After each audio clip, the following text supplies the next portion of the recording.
Obviously, coming off for us as a group, we're excited to get back. Everything we went through at the end of the season, really excited about the group. Great chemistry. We were young a year ago. Really watching them, how they've grown up. I think you'll see that with the young guys that I brought with me today. I think when you go through what we had to do, being 3-5, and then being able to win 4 out of 5 at the end of the season, it wasn't pretty. And so really held a lot of those guys out in the spring. So I think we had like 11, 12, 13 starters that didn't go through spring. So I'm probably as excited about it as anybody as far as getting back into it, doing it. Everybody likes to talk about quarterback. I think I liked best probably last year. You had a quarterback that hadn't played a lot, that was young, transferred, and really and then we had a fifth-year guy, and then a guy that probably couldn't play because of injury going through the season, and that pretty much started everything off. But we have 6 guys. I think the competition level, the level of maturity, how they prepared in the spring, then watching them lift, run, do everything in the summertime, it was unbelievable. We have probably most of our offense back. Where we've got to grow up is defensively. And so going into camp, when we start, I think come in on the first, start on the second, that'll be our goal. But really, if there's any indication what we've gone through this summer, they've done well enough. We've actually pulled back on a lot of the running, some of the running and some of the things we've done just for the simple reason of staying maybe a little healthier. I found usually that older teams don't get banged up as much as what young teams do, and we were young a year ago, and so we're going to find out if that holds true. But TCU's ready to go. You gotta love the season, don't you? It's a lot of fun, and so for us, getting back into it, I think our kids are excited about it, and really even our freshman class has been really unbelievable. The kind of people they are, how they've handled themselves at the university, off the field and on the field has been awesome. So we'll go from there. Questions? Okay, questions. We've got a question on the aisle in the center. If you'd stand up, please, and speak into the microphone. Yeah, Coach Drew Davison for Star Telegram. You mentioned the quarterbacks. Kind of how would you handicap it at this point? Is all 6 pretty even, or kind of going into fall camp? I know you said you'd like to get it down to 2 at some point. Well, number one, I'd handicap it like my golf game. I wouldn't handicap my golf game. To be honest with you, I play about a month and a half, start the middle of April and end at the end of May, and then we start camps. But, I think Mike Collins wasn't out in the spring because of just mending, so he'll be back. Alex Delton, you got a guy that was a team captain, really has handled himself very well. Max Duggan came in, the freshman. Justin Rogers was able to do more this spring than he was last spring. And so for us, having all those guys along with Baldwin and Downing, so you have 6 guys that I think really have handled themselves very well. I've always found that when you have a high competition level, as a general rule, you end up with a better product. And our competition level this year is going to be going into camp this summer is already at a higher level. And the best part about it is they all get along. They all want to be the guy. And I don't think you want it any different than that. And so, I like guys that have stories. And really all 6 guys have a story. Which, when you have a story, usually they have a little bit of a chip on their shoulder. And really all of them have a chip on their shoulder. So just like you, I'm kind of excited to see how everybody does. I judge quarterbacks. I judge them on Saturdays, but at some point in time, out of that group, though, we'll have to get down to 3 pretty quickly, just because you can't give guys enough reps to get where you need to get to without doing that. So, we got a question on the left side, about 3/4 of the way back, Coach. Sure. Hey, Coach, over here, other side. Gotcha. Callis Robinette with the Wichita Eagle and Kansas City Star. Yep. Can you tell me what drew you to Alex Delton as a transfer, and maybe what's impressed you most with him since he's gotten on campus? Well, number one, couple things. Let me just talk about the journey with that. We didn't really seek out Alex. He sought us out. There was also a question I had earlier that Coach Snyder called me. He did not call me. Alex had asked him, looking around at places, and he said TCU would probably be a place because our programs were both very similar. We got him on campus. I didn't know a lot about him. He grew up an hour and 15 minutes away from my hometown. He's from Hayes and Pawnee Heights, where I grew up. Around Larned, we're very close. So I knew about him coming out of high school, and so was very impressed with him when he came on campus, the way he handled himself. He went home and had the opportunity. He decided to come to our place, and be honest with you, he saved us because really with Sean's transfer, we didn't have any other quarterbacks. Mike was out for the spring. You had Justin that was not 100%. You had a freshman coming in. So to have an older guy come in like that really probably made a big difference in how our spring went down, because you had a guy that came in, he rolled his sleeves up, he went through our off season, which is not easy, did a great job with that. He's really woven himself into being one of the guys on our team. I think he's helped our team chemistry quite a bit. He's also been without anything more, just a guy that's learned how to prepare for a Big 12 game. And we really we don't have a lot of guys at that position that have learned how to do that.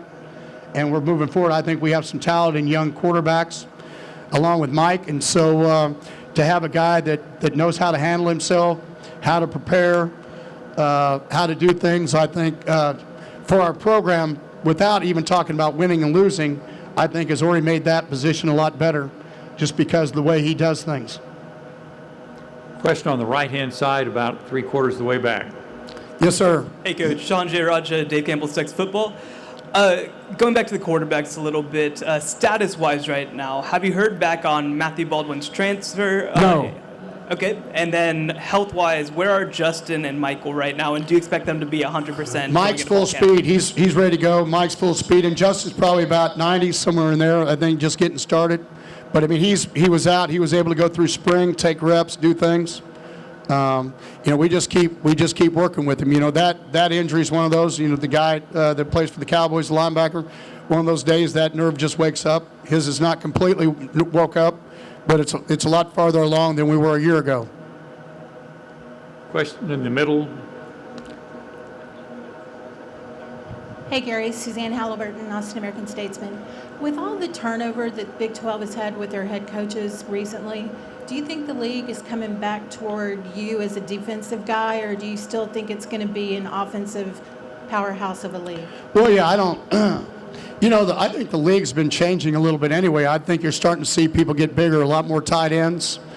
Obviously, Kansas State does that. I hear rumors that Les is getting back to tight ends, maybe 2 tight ends, 1 fullbacks, stuff he did. But it's we prepare for all that stuff anyway.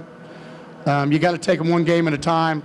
In preseason, during our fall camp, we try to prepare for everything that we don't see from our own offense. I think that's been one of our secrets to doing things. And with a younger group, we're going to have to be able to grow up at that point. But I think it's exciting. I think it makes it better. When you play in a round robin, it's harder. After 3 years of playing the same person, you're not fooling anybody, and you're not going to get a break. You're not going to go, well, I'm not going to play him for 2 years. Every year you have to play him. And here's the thing. Over the years, you catalog how everybody plays each other. So I start looking at certain ball games because certain people play people better than what other people do because you see them year after year after year. And so when you have a new person coming in, you don't have to invent something new for game plan wise because you haven't played them yet. And so that actually in some ways it makes it easier. But and all the teams that have somebody coming in new, that Kansas Cape, Coach Bowen, Matt Wells, he played quarterback. He was on the team when I coached at Utah State. They have a couple guys. If you look at each of the team, it has somebody. Coach Brown was at Texas Tech, and we played against him when I first started in the league back in 2012. So everybody has. So I don't think it's brand new. Vic Koenig and I played together at Kansas State. Him and I have cocked defense for over the years, and so I don't think there's any surprises what's going on and how things are. You only have 130 some coaches, teams, and so as far as watching people, sometimes people tweak, but it will give us an answer. We've watched all you can watch to see what's going to go on and how people do things. So trying to do the best we can to make sure we're prepared.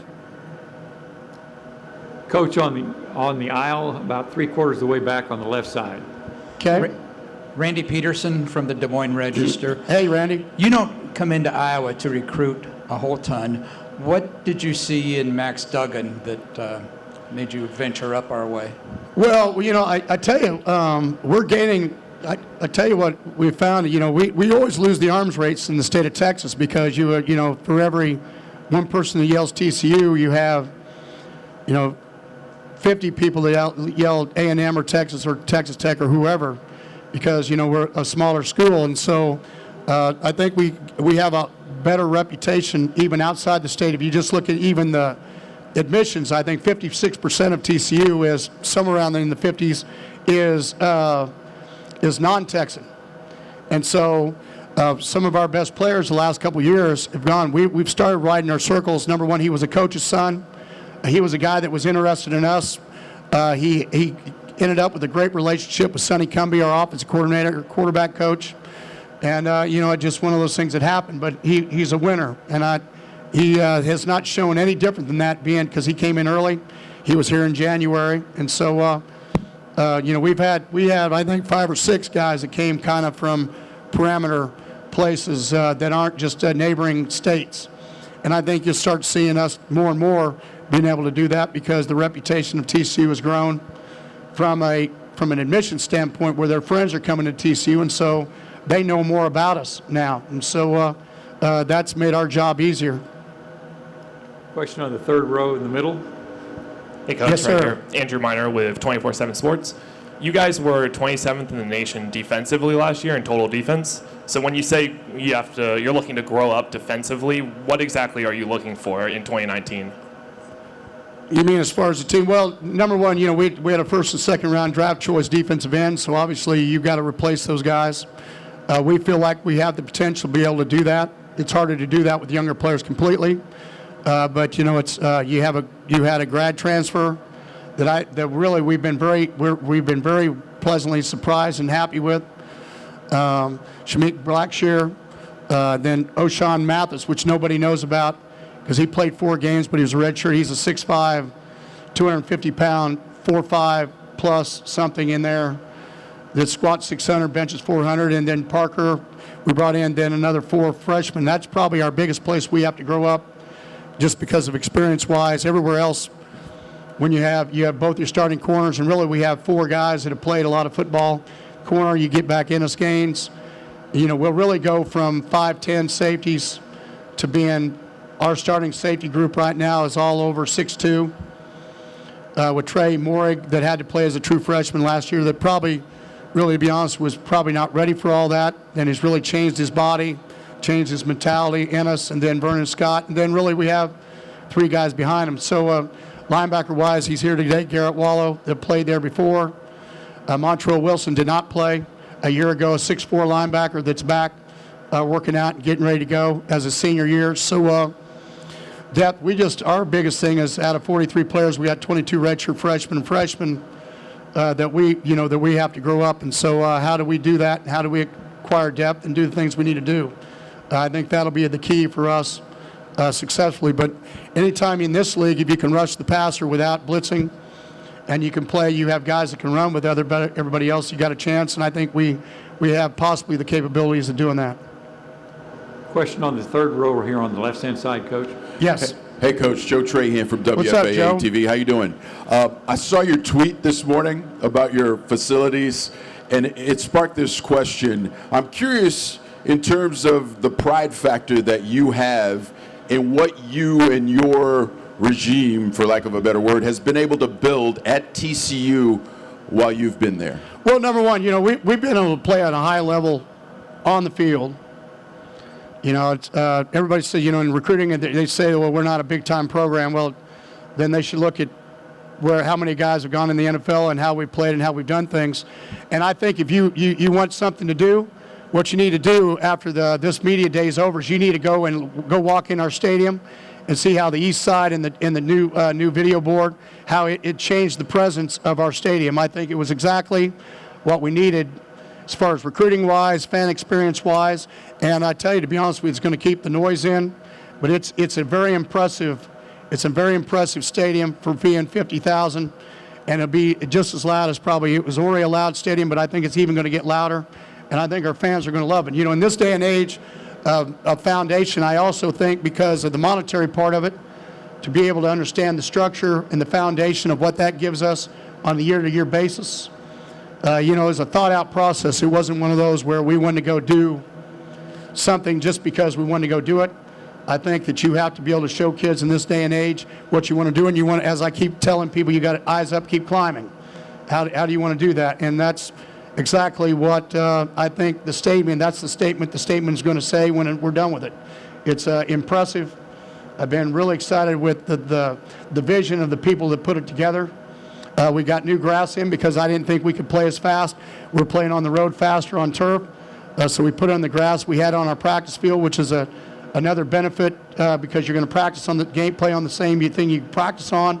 It's very quick. And so I think it plays to our hands of how we do things. And so, you know, everybody, you don't just, you know, we've always believed that you tweak things even if you have great years. These things were going on. We knew that we needed to do this before you had a 7-6 season. And so for us, you know, I applaud Board of Trustees, our Chancellor, our AD, which is here today, and all the people that gave. And what I like best about it, I think one of the mistakes that head coaches make sometimes, and especially if you've been in a place like as long as I have, you get X amount of friends and you grow up with them and you forget everybody else. And you know, we've really worked hard. A lot of that east side was given with funds of younger money, of the younger generation of TCU Horned Frogs, and I think that bodes well for the future of TCU. I mean, there's a mix of all of it, but I think that's a blessing in our side that we have the next generation growing up that still want to be successful, because you know, you want to become what everybody would quote a blue blood. You want to be, which is what our goal is to be thought of on a day-to-day basis, that we don't get shut out because they don't think that we're good enough from a program or a university standpoint. I think if you go over and look at the stadium, I think you would say that there's not much else that they could do. And then if you walk around the university and see that really the university is trying to win a national championship, I think you'd see from a standpoint of the whole situation that we're trying to get where we need to get to. So we represent the Big 12, the city of Fort Worth, the Metroplex, and TCU at their highest level. And so, you know, that's, you know, if you take the philosophy of you're a coach, you want to be somewhere 3 or 4 years, and then you want to move on to another place, and that's not been our philosophy. It's how do we make everybody else better. I've always said when you move, you got to help yourself. When you stay, you help others. And so since I have a little bit of cockroach DNA, and you can't kill a cockroach, we just kind of keep moving forward. That's what I tell them. I started in 5th place for my wife. So I just outlasted everybody else. So here we go. This is going to be the final question for Coach on the right-hand side, about halfway. Yep. Hi, Coach. Grant McGalliard, RCFB. Last year, y'all had a lot of inconsistency and injuries on the offensive line, but you have people returning. Do you expect to have a consistent 5, men starting, and how much does that affect your ability to run the offense you want to run? Well, yeah, obviously, we need to play. If you just look at one stat, and not even offensive line. In the first, we were 3-5, and we were minus 12 in the takeaway ratio. The last 4 out of 5, we were a plus 8. That just goes to show you if we're more consistent at quarterback and we can grow up. We have guys back. They've got to stay healthy. We've still had some guys back that still aren't completely back yet, but I think we have more depth than we did a year ago. We lost, you got to remember, a year ago you lost 4 guys that made it into camp. 4 seniors, 2 drafted, 2 they're still going back to camp. And so with this group, you have a group that's played together. I think they understand now the mentality that what you have to do to grow up and be the guy. You have two 6'7" offensive tackles. Really, for me, I think the important part of the whole situation is depth and really finding a guy that can play at center. Because really, in those 4 guys we graduated a year ago, that 2 of those guys were our centers. And so growing up at that position, I think is going to be really important, keeping a guy healthy. That position, working with the quarterback, calling everything that we ask the center to do. And so, they seem to have a better chemistry about them. And so obviously I'll find out just like you do when we get to it. But we've taken some steps to make sure that we stay healthier, how we practice with them, how much we'll use them, so we can get to August 31st. I think that's the most important. You can do that when you have older players. When you don't have older players, it's hard because you need to get them to a point where they can play. Because one of our lines we have is, you don't want to play, you want to play well. And so everybody says they want to play. Well, no, you really don't. You want to play well. And so we've got to do a better job, obviously, offensively, to be able to do that. And one of the ways to do that is to also play against good defense and be able to go good on good and do things in practice. So, but be smart about it. So, starting here in a couple weeks, that's the plan we've been talking most about. Okay, Coach, thank you very much. I appreciate it. Good luck on the season. We'll see you all. Thanks for being here.